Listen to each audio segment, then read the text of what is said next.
Hello everyone. इस video में हम लोग रिलेशन एंड फंक्शंस के 20 इंपॉर्टेंट एमसीक्यूज को सॉल्व करेंगे। तो पहला क्वेश्चन है इस पे कि if f is a function from a to b then which of the following is true for f to be a function. कि f को फंक्शन होना है तो ये किस क्राइटेरिया को सेटिस्फाई करेगा ताकि f फंक्शन हो जाए। तुम लोग फंक्शन के लिए डेफिनेशन क्या पढ़ते हैं कि अगर मान लेते हैं कोई यहाँ पे सेट ए है एंड यहाँ पे कोई सेट बी है और इस पे एलिमेंट मान लेते हैं कोई स्टार डॉट डॉट करके है और इस पे स्टार करके है।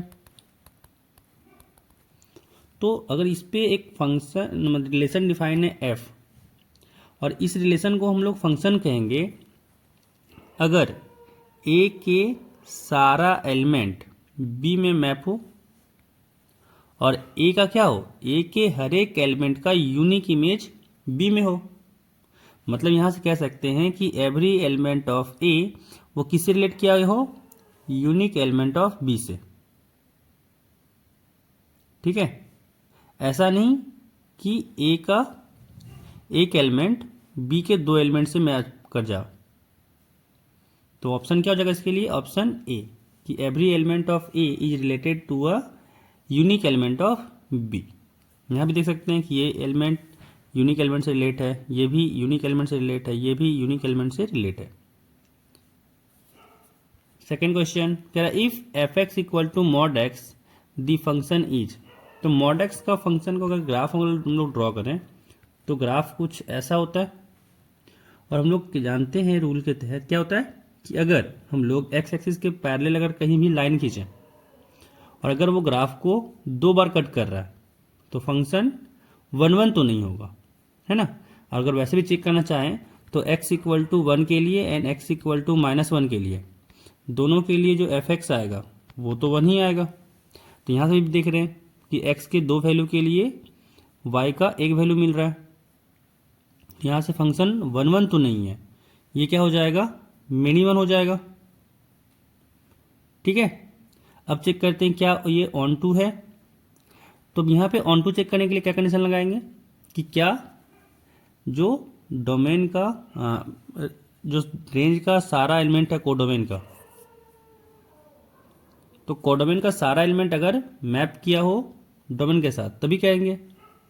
बट देखते हैं कोडोमेन का जो एलिमेंट है वो तो जो नेगेटिव एलिमेंट है, तो नेगेटिव में तो सारा मैप ही नहीं करा है डोमेन के साथ।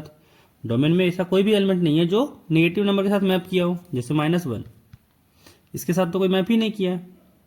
इसी कारण से कोडोमेन का सारा एलिमेंट डोमेन के साथ मैप है ही नहीं। इसी कारण से ये क्या हो जाएगा, ऑन टू नहीं होगा, हो जाएगा ये इनटू। तो यहाँ से ऑप्शन हो जाएगा सी, मेनी 1 इनटू। नेक्स्ट क्या क्वेश्चन कह रहा है कि एफ एक्स है x² एंड जी एक्स है x+3। तो एफ ऑफ जी एक्स क्या होगा, तो एफ ऑफ जी एक्स, तो यहाँ पे जी एक्स जगह पे क्या रख देंगे, जो था x+3 है जी एक्स, तो यहाँ से एफ ऑफ x+3 हो गया।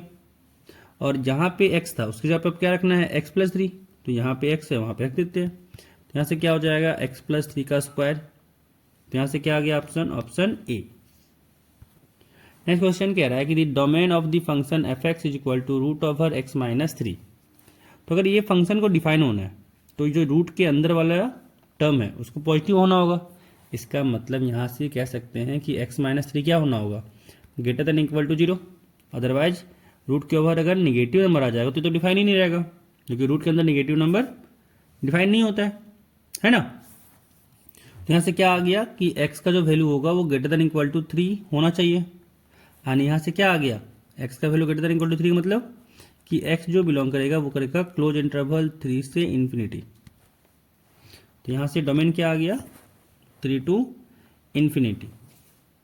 नेक्स्ट क्वेश्चन कह रहा है if r is equal to, जो है एक रिलेशन है x, y सच डैट कि एक्स वाई कहाँ से हो, इंटीजर से हो, एंड x+y जो हो वो उसका सम 5 के बराबर हो।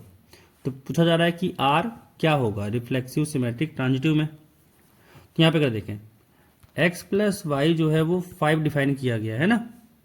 तो अगर हम लोग x+x को ऐड करें, x+x को ऐड करें तो ये 5 हो हर बार जरूरी तो नहीं है ना, क्योंकि 1 + 1 ले लें, क्योंकि यहाँ पे सारा जो है इंटीरियर से आ रहा है, तो 1 + 1 ये तो 2 होगा, नॉट इक्वल टू 5, है ना, अगर x = 1 लिए तो यहाँ से ये तो रिफ्लेक्सिव नहीं होगा। अब सिमेट्रिक की बात किया जाए तो सिमेट्रिक में अगर x + y = 5 हुआ तो यहाँ से इंप्लाई ये भी तो कर जाएगा कि x + y + x = 5 हो जाएगा, यानी यहाँ से एक्स वाई अगर बिलोंग कर रहा है आर में, यहाँ से इंप्लाई क्या किया कि वाई एक्स भी बिलोंग कर जाएगा आर में, यानी ये सिमेट्रिक होगा। अब चेक करते हैं ट्रांजिटिव के लिए। ट्रांजिटिव कहता है ना कि अगर एक्स वाई बिलोंग कर रहा है आर में एंड वाई जेड भी बिलोंग कर रहा है आर में, तो एक्स जेड बिलोंग करना चाहिए आर में। तो मान लेते हैं कि एक्स वाई बिलोंग कर रहा है, let x y belongs to R and y z belongs to R. तो अगर एक्स वाई आर में बिलोंग कर रहा है, इसका मतलब क्या हुआ कि x + y = 5 होगा, एंड अगर वाई जेड बिलोंग कर रहा है आर में, इसका मतलब क्या हुआ कि y + z = होगा 5।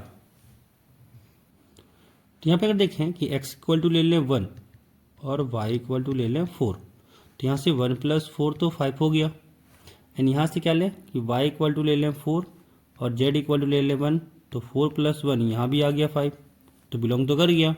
बट यहाँ पे अगर देखें कि क्या x + z ये हो रहा है 5, ये तो 1 + 1 हो रहा है, और यहाँ से आ गया 2, तो यहाँ पे देख सकते हैं कि एक्स जेड जो है वो बिलोंग ही नहीं किया आर में, है ना, कि x + y = 5 हुआ, y + z = 5 हुआ, बट यहाँ पे देख सकते हैं कि एक्स जेड बिलोंग नहीं कर रहा है आर में, तो यहाँ से ट्रांजिटिव नहीं होगा, तो इसका ऑप्शन क्या हो जाएगा, सिमेट्रिक बस। ठीक है, नेक्स्ट क्वेश्चन कह रहा है कि a relation R on a set A is reflexive if, कि कोई रिलेशन आर है किसी सेट ए पे तो रिफ्लेक्सिव होगा अगर, यहाँ पे से 4 ऑप्शन दिया हुआ है कि कौन सा सही है। तो लोग जानते हैं कि रिफ्लेक्सिव अगर कोई रिलेशन है तो क्या होता है कंडीशन कि a, ए बिलोंग करना चाहिए रिलेशन में for all A belongs to A, तभी वो रिलेशन रिफ्लेक्सिव होगा, अदरवाइज नहीं होगा। नेक्स्ट क्वेश्चन कह रहा है कि the range of the constant function f x equal to c is. तो रेंज का मतलब क्या होता है कि जहां पे डोमेन मैप कर रहा हो। अब यहाँ पे जो कांस्टेंट फंक्शन है, तो कांस्टेंट फंक्शन में क्या होता है कि एक्स का जो सारा एक्स के लिए वहाँ मैप करता है, सी पे ही मैप करता है, तो यहाँ से रेंज क्या हो जाएगा, बस सी हो जाएगा। नेक्स्ट क्वेश्चन कह रहा है कि a function is said to be onto if, एक फंक्शन को ऑन टू कहेंगे अगर क्या हो जाए कंडीशन। पहला ऑप्शन कह रहा है कि if every element in the codomain is mapped to by at least one element in the domain, every element in the domain is mapped to itself, every element in the domain is mapped uniquely, या फिर none of this. तो हम लोग by definition जानते हैं क्या होता है, यहाँ से ऑप्शन ए हो जाएगा कि एवरी एलिमेंट जो कोडोमेन का है वो मैप होना चाहिए कम से कम एक एलिमेंट जो है डोमेन में। नेक्स्ट क्वेश्चन कह रहा है कि if f x equal to x square the function is, यहाँ पे चेक करना है कि 1 1 है, ऑन टू है, मेनी वन है, क्या है। तुम लोग फंक्शन को देखिए अगर, तो यहाँ पे जो फंक्शन है वो कुछ इस तरीके से होता है, एक्स स्क्वायर का अगर ग्राफ बनाए तो, है ना। तो अगर ग्राफ को अगर इस तरीके से ग्राफ बन रहा है, तो यहाँ पे अगर देखें तो अगर एक्स एक्स के पैरेलल में लाइन खींचें तो यहाँ पे 2 जगह कट कर रहा है, इसका मतलब ये फंक्शन क्या हो गया, x के 2 वैल्यू के लिए y का सिंगल वैल्यू दे रहा है, इसका मतलब यहाँ से हो गया कि फंक्शन मेनी वन है, तो यहाँ से फंक्शन क्या हो गया, मेनी वन। अच्छा, यहाँ पे ऑन टू अगर चेक करना चाहते हो तो ये भी चेक कर सकते हैं कि जो इधर वाले के लिए कोई डोमेन में एलिमेंट ही नहीं है, कोडोमेन में तो ये बिलोंग कर रहा है ना नेगेटिव वाला नंबर, बट इसके लिए कोई डोमेन में एलिमेंट ही नहीं है, इसी कारण से ये ऑन टू नहीं होगा। नेक्स्ट क्वेश्चन कि the inverse of F x equal to 3x + 2 is. तो इन्वर्स निकालने का तरीका एक होता है क्या कि एफ एक्स को मान लो y, तो y इक्वल टू यहाँ से क्या हो जाएगा 3x + 2। अब यहाँ से क्या करो कि x को लिखो इन टर्म्स ऑफ y, यहाँ से क्या हो जाएगा 3x इक्वल टू हो जाएगा y - 2, एंड यहाँ से x इक्वल टू हो जाएगा y - 2/3। ठीक है, तो यहाँ से फिर जब क्या करो कि x को ये बन जाएगा f इनवर्स x, अगर y को हम लोग पुट कर दें x, यहाँ से आ गया x माइनस 2/3। ठीक है, तो यही हो गया हम लोग का f इनवर्स x। तो कौन सा ऑप्शन सही होगा? Option A. क्या बोले इसमें निकालने के लिए कि पहले जो fx है उसको मान लो y, तो y इक्वल टू आ गया 3x + 2, फिर x को लिखो in terms of y, and जो यहाँ पे आया उसको y की जगह पे x रिप्लेस करो, वही हो जाएगा f इनवर्स x।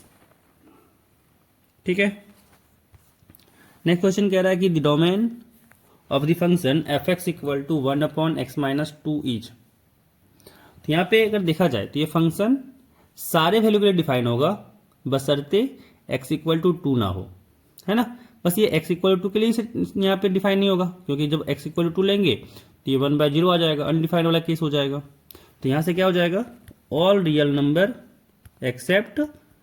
तो यहाँ पे कोई ऑप्शन है? हाँ, ऑप्शन बी। ये तो वही ना हुआ कि -∞ से 2 हो, यूनियन 2 से इन्फिनिटी हो, इसका मतलब इसमें 2 नहीं है, तो यहाँ से ऑप्शन हो गया बी। अब नेक्स्ट क्वेश्चन कह रहा है कि if fx equal to e⁻x the range of fx is. तो fx का रेंज क्या होगा? ठीक है, अब यहाँ पे हम लोग x का कुछ भी वैल्यू रखेंगे, fx का वैल्यू तो पॉजिटिव आने वाला है, x का वैल्यू अगर निगेटिव भी रखेंगे तो fx का वैल्यू क्या होगा? पॉजिटिव ही होगा। तो इसका रेंज क्या होगा? पॉजिटिव नंबर जो आएगा 0 to open interval 0 to infinity. ठीक है, 0 पे क्लोज नहीं होगा, क्योंकि ये तो कभी 0 बनेगा ही नहीं, ये तो ऑलवेज पॉजिटिव नंबर होता है। ठीक है, आगे कह रहा है कि इफ f एक फंक्शन है a to b and g एक फंक्शन है b टू c, कह रहा है then the composition g of f defined as. g of f क्या होगा? g ऑफ fx होगा। ठीक है, g ऑफ f जो है वो g ऑफ fx होगा, तो यहां से ऑप्शन बी आ गया। नेक्स्ट क्वेश्चन कह रहा है कि the range of fx equal to sin x is.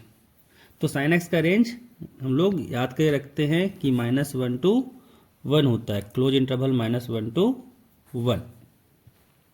Next question कह रहा है कि if fx equal to x² - 4 है, तो the range of fx is. fx का रेंज क्या होगा? अब यहाँ पे जो देखा जाए तो x² - 4 है ना, इसी का निकालना है हमको रेंज। तो हम लोग जानते हैं कि जो x² होता है, x² जो होता है वो always greater than equal to 0 होता है। x² जो होता है वो always greater than equal to 0 होता है, एंड यहाँ से क्या आ जाएगा? अगर दोनों तरफ -4 कर दें तो यहाँ से क्या हो जाएगा? ये ग्रेटर देन इक्वल टू -4 हो जाएगा, और यही तो है fx, यानी fx का वैल्यू क्या आया?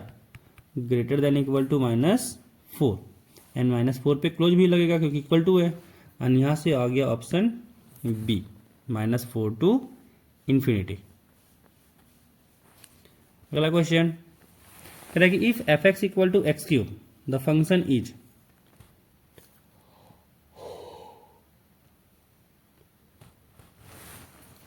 तो अगर हम लोग x³ का ग्राफ ड्रॉ करें तो हम लोग जानते हैं कि x³ का कुछ इस तरीके का होता है। अब यहाँ पे अगर हम लोग x एक्सिस के पैरेलल कहीं भी लाइन खींचें तो ग्राफ को कितना बार कट कर रहा है? एक ही बार कट कर रहा है। तो जब ग्राफ को एक बार ही कट कर रहा है तो फंक्शन क्या हो जाएगा? 1 1। अब चेक करेंगे इनटू ऑनटू या इनटू है।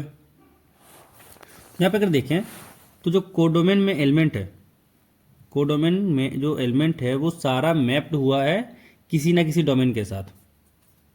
ठीक है, क्योंकि ये भी इन्फिनिटी टेंड कर रहा है और ये भी -∞ टेंड कर रहा है, तो यहाँ से कौन सा फंक्शन हो जाएगा? 1 1 एंड ऑनटू, है ना, क्योंकि कोडोमेन का सारा जो एलिमेंट होगा वो सारा मैप है डोमेन के साथ। ठीक है, नेक्स्ट क्वेश्चन कह रहा है कि a relation R on a set A is symmetric if. कि कोई रिलेशन आर है तो वो सिमेट्रिक होगा अगर कौन सा कंडीशन फुलफिल करे? वो फुलफिल करे कि ए कॉमा बी बिलोंग करे अगर आर में, तो बी कॉमा ए भी बिलोंग करना चाहिए आर में। तो यहां से क्या हो जाएगा? Option A. अब नेक्स्ट क्वेश्चन कह रहा है कि if fx equal to cos x then f is. तो cos x अगर तो फंक्शन है तो इवन है, ऑड है, या फिर नाइदर इवन नॉर ऑड है। तो पहले बात करें इवन फंक्शन होता क्या था। इवन फंक्शन कहता था कि मान लें अगर fx कोई फंक्शन है, ठीक है, तो अगर फंक्शन इवन होगा तो एफ ऑफ माइनस एक्स क्या होना चाहिए, एफ एक्स के बराबर। तब कहते थे कि एफ एक्स क्या होगा, इवन होगा। एंड अगर F of minus x minus F x के बराबर होता था तब कहते थे कि एफ एक्स क्या होगा, ऑड होगा। अब यहाँ पे चेक करना है कॉस एक्स के लिए, तो एफ ऑफ माइनस एक्स अगर निकालें तो क्या हो जाएगा, cos of minus x. And cos of minus x क्या होता है, कॉस एक्स होता है। इसी कारण से ये फंक्शन क्या हो जाएगा, इवन हो जाएगा। इस क्वेश्चन में कह रहा है कि the identity function I x satisfies. तो आई एक्स का डेफिनेशन क्या होता है कि आई एक्स इक्वल टू क्या होना चाहिए, एक्स होना चाहिए। तो यहाँ से हो जाएगा option A, I x equal to x होना चाहिए। तो यहाँ से टोटल क्वेश्चन कंप्लीट होता है।